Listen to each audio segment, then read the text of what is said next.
அதான் வனஜா பேசுகிறேன். விஷாலி ஹாப்பி. இன்னும் எல்லாருக்கும் சுதந்திர தின நல்வாழ்த்துக்கள். அதாவது பிரிட்டிஷர்ஸ் வந்து வெளிநாட்டிலேருந்து இங்கே வந்தாங்க. வந்தோடனே எல்லாம் இருக்குது நம்ம நாட்டில். துணி, இடம், எல்லாம் அழகழகு பொருட்கள் இருந்தாங்க. அதாவது கேட்வே ஆஃப் இந்தியா மும்பை தான் வந்தாங்க. சின்ன நுழைஞ்சது பாம்பேலாம் சூப்பராக இருக்கும். எல்லா இடங்களும் நல்லாயிருக்கும். எல்லா பொருட்கள், சாப்பாடு எல்லாம் இருக்கும். அதை கண்டோன்னே அவங்களுக்கு ரொம்ப ஆசை வந்துட்டு, இப்போ நம்ம வந்து இங்கேயே இருந்து கூட வெளிநாட்டுக்கு போகக்கூடாது அப்படின்னு சொல்லிட்டு பழமொழிச்சில் உண்டை வந்த பிடாரி ஊர் பிடாரியை வரட்டிச்சான். அதே போல் எல்லாம் இருக்குது. அரிசி இருக்குது, பருப்பு இருக்குது, எல்லாம் இருக்குது, எண்ணெய் இருக்குது, எல்லாம் இருக்குது அப்படின்னு சொல்லிட்டு சென்னையில் இருங்கன்னா ஐயோ பாவனு இடம் கொடுத்தது வீட்டையே ஆட்டையை போட்டாங்கனாக்கா இருக்க இடம் கொடுத்தா படுக்கானங்க கேட்பாங்க. அப்படி இருக்க வந்து எல்லா இடத்தையும் அபகரிச்சிட்டாங்க. அப்போ நம்மளை மக்களையே துன்புறுத்த ஆரம்பித்தாங்க. அப்போ விடுவோமா? கிழக்கு மேற்கு வடக்கு இந்தியா தான் ரொம்ப பெஸ்ட்டு. ஒரு லீடர் என்னையே என் வீட்டுக்கு வந்து என்னையா துரத்துறேன்னு நிறைய லீடர். நம்ம காந்திஜி இருக்காங்க, வ.உ. சிதம்பரம், கப்பலோட்டி தமிழர், அப்புறம் கோபாலகிருஷ்ண கோகலே, அப்புறம் இந்திரா காந்தி, விஜய் காந்தி, அப்புறம் மொரார்ஜி தேசாய், அப்புறம் காந்திஜி, சுபாஷ் சந்திர போஸ் வீரர், நேவியில் ஷூட் அண்ட் ஆர்டர், சுட்டுருவேன் அப்படின்னு ஆங்கிலேயருக்கு எதிரான ஜான்சி கிராணி, வாஞ்சிநாதன், கப்பலோட்டி தமிழன், அப்புறம் சிதம்பரனால், கோபாலகிருஷ்ண கோகலே, அப்புறம் காந்திஜி, அப்புறம் திருப்பூர் குமரன். கொடி வச்சுருந்தாங்க. ஆங்கிலேயர்கள் அடித்தாங்க. நீ என்னென்னாலும் அடின கொடியோட முன்னே கை ஜே மாத்திரம் பாரத் மாதாக்கு ஜே அப்படின்னு சொன்னாங்க. அப்புறம் திருப்பூர் குமரன், வாஞ்சிநாதன், அவங்கெல்லாம் மறக்க முடியாது. நம்முடைய தேசத்துக்காக பாரதியார், அது பாரதிதாசன் கவிதையில் வந்து ரொம்ப விழிப்புணர்ச்சி உண்டு, எமோஷன் உண்டு. விழிப்புணர்ச்சியை தருவது கவிதை வச்சு வச்சாங்க. அப்புறம் வெள்ளையனே வெளியேறு அப்படின்னு சொன்னாங்க. காந்திஜி வந்து உப்பு சத்தியாகிரகத்தை பண்ண தாண்டி நதியில். அப்புறம் வந்து நம்ம நாட்டு பொருளாக நம்ம அவனை வெளிநாட்டில் சொல்லுவாங்க. ஃபாரின் திங்ஸ்னால் லைட்டு பேல் கலர் இருக்கும், லைட் ரோஸ் அது இருக்கும். அது வந்து ஃபாரின் திங்ஸ் சொல்லுவாங்க. லேசான ரோஸ் கலர் இருக்கும் சொல்லுவாங்க. வெளிநாட்டு பொருளெல்லாம் கூடாது, ஃபாரின் சாட்டின் மண்ணல சொல்லுவாங்க சின்ன பிள்ளையாருக்கு. அதெல்லாம் உடுத்தக்கூடாது அப்படின்னு சொல்லி எல்லாம் தீயை வச்சு எரித்தாங்க. பருத்தி துணி தான் வைக்கணும்னு காந்திஜி. ஒரு பிள்ளை வந்து சட்டை போடாமல் இருந்தப்போ நம்மளும் சட்டை போடக்கூடாது, இந்தியாவில் உள்ள ஏழை மக்களுக்கு எல்லோரும் சட்டை கிடைக்கணும். காமராஜர் அப்படி தான், அதே போல் தான் ஒரு ஃபீலிங் உள்ளவர். அப்போ நம்மளும் சட்டை போடாமல் காந்திஜி எல்லாம் சட்டை போட விட்டார். ராட்டனை வச்சு நூல் நூற்றாங்க. பருத்தி நம்ம சுதேச கப்பல் விட்டாங்க. கப்பல் எடுத்தோம்ல, நம்ம கப்பலை நம்ம போகணும், அவனுக்கு எதுக்கு வரைக்கணும்?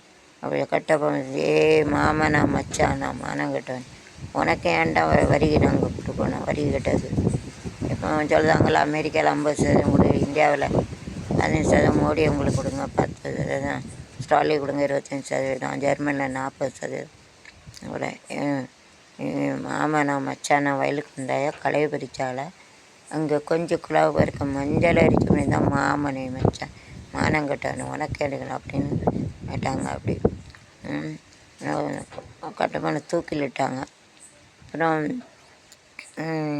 ஜாலியன் வாலாபாக்குங்கிறதுலேருந்து 1000 பேரை குருவியை சுட்டானாக்கா சுட்டுட்டாங்க. இந்த பெரிய சோறு இருந்து வெளியே போக முடியாது, சுட்டு போட்டாங்க. அப்புறம் எல்லோரும் திரண்டு எழுந்து இவங்கனாலும் சுடுதான், குருவியை சுடுதானாக்கா அப்படின்னு சொல்லிட்டு சுட பயப்பட மாட்டாங்க. ஹிட்லர் அடிச்சுக்கினாக்கா சுட்டான்னு ஆர்டர். அப்புறம் எல்லோரும் மொத்தமாக இருந்தாங்கன்னா சுடுதாங்க அப்படின்னு சொல்லிட்டு அரபிக்கடலில் சைடில் அந்த அரபிக்கடலோரம் அழகை கண்டேனே, அந்த கண்ணி பெண்கள் ஆடைகள் ஈரம் கண்டேனே அம்மா மாமா. அப்போ வந்து அரபிக்கடலோரம் வந்து கணபதி வந்து எடுக்கணாக்கா கோபாலகிருஷ்ண கோகலே, கோபால திலகர், அலகங்கா திலகர் இருக்காங்களா, அவங்க காந்திஜி அவங்கெல்லாம் பேசி நம்ம வந்து சாமியை கும்பிட்டோனாக்கா நிறைய மீட்டிங் போட்டு பேசிக்கலாம், மறைமுகமாக கூட்டம் இருக்கும். இப்போ சீக்கிரட்டாக எப்படி பிரிட்டிஷை எங்கே வச்சு தாக்கலாம் அப்படின்னு சொல்லி கணபதி சொன்னால் போலீஸ்காரங்க சாமின்னா அடிக்க மாட்டாங்களே, சாமி தூக்கிட்டுனா. அப்போ அவங்க வந்து எல்லாத்துக்கும் பாதுகாப்பு கொடுத்துருக்காங்க. அவங்க லீடர் ஒரு இடத்துல தனியாக உட்காந்து பிரிட்டிஷர்ஸ்க்கு எதிராக என்ன பண்ணலாம் அப்படின்னு சுபாஷ் சந்திர போஸ் வந்து சண்டைக்கு வா அப்படின்னு சொன்னாங்க. இரும்பு மனிதனும் அயன்மேன் சர்தார் வல்லபாய் பட்டேல், சுபாஷ் சந்திர போஸ் நேவியில் இருந்தாங்க. சர்தார் வல்லபாய் பட்டேலும் அவங்க எதிர்த்து தங்கப்பா, வெள்ளை பாண்டித்துறை நிறைய இருக்காங்க. அப்படி டான்ஸிக்கிறானி பெண்ணு பின்னாடி என் மகளை வச்சுருவா சண்டையில், அப்படி வீரம். அப்புறம் மராட்டி சிவாஜி, நான் மறக்க விட முடியாது, அதை கூட ஞாபகம் வைக்கணும் கண்டிப்பாக. சனத்துக்காக உயிரோட்டாங்களா, அப்போ தான் நமக்கு செய்யக்கூடிய கடமை அவங்க உயிரை விட்டதுக்கு. அவங்க ஆத்மா நம்மளை ஆசீர்வதிக்கும். அப்புறம் எல்லாரும் எப்போ இன்னும் கட்டுப்படி ஆகாது, எல்லாம் நான் அவன் எந்திரிச்சு அடிக்க வரேன்னு சொல்லிட்டு, நான் வா விட நீனே வச்சுக்க அப்படின்னு சொல்லிவிட்டு அவங்க வெளிநாட்டு போயிட்டாங்க பிரிட்டிஷர்ஸு. அப்போ வந்து கடைசியில் வந்தே மாத்திரம் என்னென்னு பிரிட்டிஷர்ஸ் பயந்துட்டாயிட்டு, சரி நீ திட்டுதியா அப்படின்னு சொன்னது. நான் நீ திட்டுவேன், கடைசியில் சுதந்திரம் கொடுக்கல, வந்தே மாத்திரம் அந்த மாநில தாயை வணங்குவோம் அப்படின்னு அர்த்தம்னு சொல்லிவிட்டு, அப்புறம் 1947 ஆகஸ்ட் 15 இந்த அவங்க நாட்டை நீனே வச்சுக்க, இப்போ இடம் முடிக்கல, அட்வான்ஸ் கொடுப்பாங்களா, அது போல் நாட்டை வச்சுக்கன்னு கொடுத்தாங்க. நான் 1950 தான் ஜனவரி 26 வருதில்ல, அப்போ குடியேற அரசு இது சுதந்திரம். சரி உன் நாட்டை நீங்களே வச்சுக்காங்க அப்படி அட்வான்ஸ் கொடுக்கணுங்க, அட்வான்ஸ் கொடுப்போம்னா இடம் வாங்க அது போல். அப்போ 1950 ஜனவரி 26 இந்த அவங்க நாட்டை நீங்களே வச்சுக்கோங்கன்னு எல்லாம் ரூல் படி. இப்போ டாக்குமெண்ட்லாம் இப்போ பத்திரம் எழுதல் எப்படி எல்லாம் டாக்குமெண்ட் எல்லாம் எழுதுவோம், இந்தந்த இடம் அப்படின்ட்டு எல்லாத்தையும். காந்திஜி அவங்களாம் இங்கிலீஷ் மீடியத்தில் படித்தாங்க. வெளிநாட்டுக்கு போன ஒரு வட்டம் காந்திஜி ட்ராவல் சட்டை இல்லாமல் இருந்தேன் ஒரு பையன். ஸ்கூலுக்கு போல் எல்லா இந்திய மக்கள் ஏழையில் ஒருத்தனுக்கா சட்டை இல்லாமல் இருக்கக்கூடாது. அப்போ தான் நான் சட்டை போடுவேன்னு சட்டை போட விட்டாங்க. ராட்டனான் வெளிநாட்டுக்காரங்களுக்குள்ள பொருளெல்லாம் எரிங்க அப்படின்னு சொல்லிவிட்டு பருத்தியால் தயாரிக்கையில் கொஞ்சம் ராட்டனை நூல் நுக்கிறது. நான் காஞ்சி ஃபேமஸ் அஹிம்சை. ஏழு செய்தாச்சிரி drawing a monkey, don't see the worst thing, don't hear it, don't talk. இது 3 குரங்குகள் வைத்து ஒரு தத்துவம். கெட்டதை பார்க்காத, கெட்டதை கேட்காத, கெட்டதை பேசாத, இந்த 3ஐயும் கடைப்பிடிக்கணும் அப்படின்னு காந்தி சொன்னாங்க. அகிம்சை முறையில் உப்பு சத்தியாகிரகம், சாப்பிடாம உப்பு மேலே சத்தியாகிரகம், அமைதியான வழியில் காந்திஜி அதை நினைவுபடுத்துகிற. அப்புறம் கப்பல் ஓட்டி தமிழை வெள்ளி பனி மீனை மீது லவுவோம், அடி மேலே கடல் முழுதும் கப்பல் விடுவோம், பள்ளி தலைமனைத்தும் கோயில் செய்வோம், பள்ளி தலைமனைத்தும் கோயில் செய்வோம், எங்கள் பாரத தேசம் என்று தோள் கொட்டுவோம், எங்கள் பாரத தேசம் என்று கொட்டுவோம், வெள்ளி பனிமலையின் மீது லாவுவோம், மேலே கடல் முழுதும் கப்பல் விடுவோம், தலைமனைத்தும் கோயில் செய்வோம், எங்கள் பாரத என்று தோள் கொட்டுவோம், ஆயுதம் செய்வோம், காகிதம் செய்வாளை வளர்ப்போம், கொல்லருளை வளர்ப்போம், பனிமலையின் மீது லாவுவோம், இலே கடல் முழுதும் கப்பல் விடுவோம். Kanji is going to train, they have to kick the Kanji from the West Department because Kanji is black like he is to South Africa. As against that British. South ஆஃப்ரிக்காவில் வந்து ரொம்ப கருப்பர்கள்னு ரொம்ப கொடுமைப்படுத்துவாங்க. காந்திஜி வந்து ட்ரெயினில் போய் தள்ளிடுவாங்க. வெள்ளையக்காரன் கூட இருக்கக்கூடாது, வெளியே போவாரில் ஆயிருக்கு படிக்க பண்ணார். ஆப்பிரிக்கா மக்கள் அடிமையானவங்களுக்காக வாதாடினார். அப்போது இங்கிலீஷில் படித்து அப்போவுமே படித்து அவங்க மூலம் தான் ஜனவரி 26, 1950 எல்லாம் பத்திரம் வெளியீட்டில் எழுதினாங்க. கான்ஸ்டியூஷன் பத்திரம் போடுவோம்ல, அதைத்தான் நம்ம நினச்சோங்கன்னா குடியரசு. இப்போ ஒரு இடத்துல குடியேறினா இப்போ ஆதார் கார்டு வேணும், அந்த வந்து டாக்குமெண்ட் பண்ணணும், அப்படிலாம் இருக்கலாம். தான் அப்போ தான் ஜனவரி 26, 1950 பண்ணாங்க. அப்புறம் அவங்கள ஊரை பார்த்து போயிட்டாங்க தான். While coming in there is a fighting between and one Muslim is killed a Hindu couple killed a Muslim boy. So they want to take a revenge and you have to put a Rakhi. Kanji was worried, so Kanji told you have to go to Pakistan mostly, and some of the Muslim come to India, that is India Muslim. அதாவது ஒரு காந்திஜி எல்லாம் சுதந்திரம் அடைஞ்சோன்னு சந்தோஷமாக இருந்தார். இப்போ வரையில் வந்து பார்டரில் சண்டை நடந்து, ஒரு பார்டரில் வரையிலே சண்டை வந்துட்டு, நிறைய பேர் சண்டை வரும்ல, சண்டை போட்டாங்க. அப்போ ஒரு முஸ்லீம்காரன் பிள்ளையை வந்து இந்து கொண்டு விட்டான் தெரியாமல் சண்டையில். அப்போ இந்துக்காரன் சொல்ல என் பிள்ளையை கொன்னெல்லாம் உன் பிள்ளையும் கொல்லுவேன்ட்டு முஸ்லீம்கார பிள்ளைய கொண்டுட்டப்போ முஸ்லீம்காரருக்கு உன் பிள்ளைய கொல்லுவேன்னு அவள் வந்து அந்த முஸ்லீம்காரனுக்கு ராக்கி கட்டிட்டாங்க, நீ அன்னை இப்போ என் பிள்ளைய கொல்லு அப்படின்னு. அதான் நம்ம ரக்ஷா பந்தன் கொண்டாடுதான் காரணம். அப்புறம் காமிச்சதுன்னா அப்போ 2 பிள்ளைய சண்டை போட்டால் சொத்தை பிரித்து கொடுத்துரும். சரி நீ இந்த சொத்தை வச்சுக்க, நீ இந்த சொத்தை வச்சுக்க அப்படின்னு சொல்லி கொடுத்துருவாங்க. அதேபோல் காந்தி சொன்னார், நீங்கள் வந்து சண்டை போடாதீங்க, முஸ்லீம் பூரா பாகிஸ்தானுக்கு போ அப்போ அப்படின்னு அங்கே சொல்லி இந்தியர்களில் உள்ளவங்க இங்கே வாங்கன்னு பிரித்து விட்டாங்க. அப்போ அந்த முஸ்லீம்காரங்க வந்து அங்கே ரொம்ப போனது தான் பாகிஸ்தானில் நிறைய பேர் போயிட்டாங்க. அந்த வழியிலேயே வந்த முஸ்லீம் தான் இங்கே. That is to be for marriage talaq. The reason is whenever Gandhi divided some ladies more, gents less, so they used to make a 4 marriage using talaq.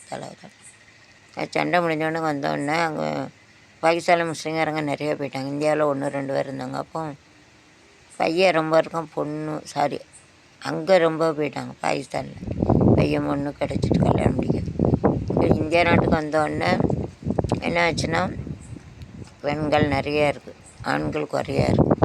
ஒரு ஆணுக்கு 4 பொண்ணு. அரேஞ்ச் மேரேஜில் எல்லாம் பார்ப்போம்லாம், முஸ்லீம் வைப்பாங்க, இந்த கல்யாணம் முடிப்பாங்க. அதனால் கிறிஸ்டினை தான் பெரும்பாலும் முடிப்பாங்க. அதனால் அப்போ முஸ்லீமாக தானே முடிப்பாங்க. அப்போ ஒரு ஆணுக்கு 4 பொண்ணு. அந்த வீதத்தில் தான் நிறையா இருந்தாங்க பொண்ணு, ஆணு கிடைக்காது முஸ்லீமில். அதனால தான் தலாக்குன்னு 4 கல்யாணம் தான் காரணம். சரிங்களா? நம்ம பார்த்த வரோம் பாகிஸ்தான் நம்ம கூட பிறந்தது தான். இப்போ இந்த பாடலில் சண்டை போட்டு சிந்தூர் ஆப்ரேஷன் இதுன்ட்டு என்ன தான் உலகம் ஆக போகிறதுலாம், 3ஆம் உலக போகிறதா இருந்ததுன்னு தெரியல. அதோட கழிவு உலகம் அது ஒருத்தர் வச்சு சண்டை போட்டு அழிவு காலம் தான் நெருங்கிட்டு. இந்த ஜம்மு காஷ்மீர்லாம் used go to travel make it so they started. Jammu காஷ்மீரில் பிக்னிக் போகல துப்பாக்கி வச்சு சுட்டு நிறைய பேர் கொண்டுட்டாங்க. அதுலேருந்து ஆரம்பித்தது ஆப்ரேஷன் சிந்துன்ட்டு. இப்போ இடமும் கஷ்டமாக தான் இருக்குது, என்ன ஆகுதுன்னு தெரியல. உலகம் போய்கிட்டே இருக்குது. உலகத்தில் பார்த்தா எங்கே பார்த்தாலும் களவு, பொய், பிராடு, பணம்னு எந்த இதில் ஒன்று பணத்தை சம்பாதிக்க அவனுக்கு தான் மதிப்பாக இருக்குது. அரசியல் இருந்தாலும் கொள்ளை பண்ணாலும் அவனுக்கு தான் மதிப்பு, பணக்காரன் தான் மதிப்பு. முன்காலத்து பெண்கள் வெளியே வராமல் இருந்து நிம்மதியாக இருந்து இப்போ வெளியே இருந்தால் கற்பழிப்பு, அதுன்னு வயசு வித்தியாசம் பார்க்காம பொய், களவு எல்லாம் பெருகி போச்சு. கழிவு உலகத்தில் கழிக்காத உலகம் அழியக்கூடியது தான். பூகம்பம் வருது, தண்ணி பெருகுது, காற்றடிக்கு, மழை, அமில மழை வரும், புயல் காற்று எல்லாம் வருது. இயற்கை வந்து சீருது. சத்தியம் தர்மம் எல்லாம் சேர்த்துட்டு பொய், பிராடு, களவு, ஒரு பெத்த தாயை பணக்காரனுக்கு தான் மதிப்பு கொடுக்க பிள்ளை இல்லை, அப்படியே ஆயிடுச்சு. பொய், பிராடு எல்லாம் நடக்கும் உலகத்தில். தர்மங்கள் சேர்த்துட்டு அதுதான் கல்கி அவதாரம். கல்கியில் வந்து சாமி வந்து குதிரையில் வருவார். இப்படியெல்லாம் இருந்தே வெளிநாட்டுக்காரங்க போயிட்டாங்க. அதுதான் நம்ம கொண்டாடுறோம். அதனால் பார்க்கமான பெண்களுக்கு வந்து சம உரிமை இல்லை, எல்லாம் ஆண்களுக்கு சொத்தை பொறாமைக்கிறதானுங்க. அப்புறம் சம உரிமை இல்லை. சுதந்திரம் உடனே எல்லாம் நல்லா செய்கிறாங்க. அப்புறம் வரி கூடுது, 50% அமெரிக்கா, 150 ரூபா, ஜெர்மனியில் 140 ரூபா வாங்குதாங்க. இந்தியாவில் தான் குறை. இந்தியாவில் நம்ம மோடி அவங்களுக்கு 100 ரூபா இல்லை 15 ரூபா கொடுத்து போய் சேருது. ஸ்டாலினுக்கு 10 ரூபா, மொத்தம் 25 ரூபா, 2 பிரிவா. அரசியல்லையும் அவனை தாக்குதான், இவன் ஏடிஎம்கே தாக்குதா, டிஎம்கே. யாராவது ஒருத்தர் have to tell about I have to do that, I have done, remain will do அப்படி சொல்லணும். Use to blame others. நான் வந்து வருஷத்துக்கு உனக்கு கடவுள் பவர், அதிகாரம், பைசா கொடுத்துருக்காரா, உட்காந்து 1000-2000 பிளான் பண்ணு ஏழைகளுக்காக என்னென்ன வேணும்னு. அதை டிக் பண்ணுங்கள். 5 வருஷம் அவ்வளோ பண்ணியிருக்கேன், 5 வருஷம் இது பண்ணு அப்படி சொன்னால் நல்லாயிருக்கும். நான் இவன் சொல்லிதான் அண்ணாமலையை பற்றி ஒரு அப்பனுக்கு பிறந்தேன்னு என்னலாமா வாயில் வந்தாலும் பேசினாங்க, வைக்காங்க. 100 ரூபா ஓட்டு கொடுத்தா இன்னொருத்தன் 200 ஓட்டு போட வரும். ஒருத்தன் 200 கொடுத்தா சேலை கொடுத்தா இன்னொருத்தன் வரும். அங்கே போனாலே இங்கே போகுது. இப்படி தான் இருக்குது உலகம். கழிவு உலகம், கல்கி அவதாரம். தர்மங்கள் செத்து போய்ட்டு பெண்கள் வேலைக்கு வராதனால நல்லா இருந்து வீட்டுக்குள்ளே பெண்ணை பூட்டி வைப்போம் என்ற விந்திய மனித தலைப்போ நல்லா இருந்து. இப்போ பெண்களும் வெளியே போய் ஒழுக்க எல்லாம் பொய், பிராடு, களவு, கற்பழிப்பு எல்லாம் வருது. ஸ்கூல் பிள்ளைகள், டீச்சரு, அதே எவ்வளோ தப்பாக நடக்குது. புண்ணியமான இடத்துல பாவம் நடக்கும் இல்லை. இதுதான் கல்வி, இதான் அழிவு காலத்துக்குரிய.